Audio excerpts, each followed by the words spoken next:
কবি কাজী নজরুল ইসলাম।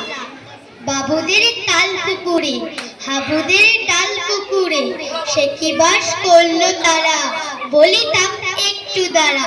পুকুরের ওই কাছে না লিচুর এক গাছ আছে না, হোতা না আসতে গিয়ে এয়া বড় কাস্তে নিয়ে, গাছে গিয়ে যেই চড়েছি এক ডাল ধরেছি, ও বাবা মরাত করে পড়েছি সরাত জোরে। পড়বি পর মালির ঘাড়ে, সে ছিল গাছের আড়ে, ব্যাটা ভাই বড় নচ্চার, ধুমাধুম গোটা দুচ্চার, দিলে খুব কিলো খুশি, একদম জোশে ঠুসি। আমিও বাগিয়ে থাবর, দেহাওয়াত চাগিয়ে কাপড়, রাফিয়ে টিংলু দেয়াল, দেখি এক ভিতরে শেয়াল।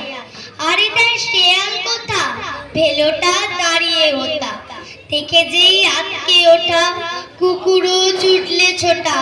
আমি কই কম্ব কাবার, কুকুরেই করবে সাবার। বাবা গো মা গো বলে পাঁচিলের ফোকল গলে, ঢুকি গিয়ে বলদের ঘরে, যেন প্রাণ আসলো ধরে।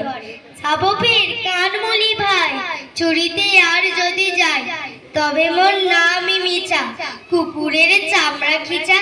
সে কি ভাই যায় রে ভোলা, মালির ওই পিকনি গুলা, কি বলিস ফের হপ্তা, তোবা না খাপ্তা। নমস্কার।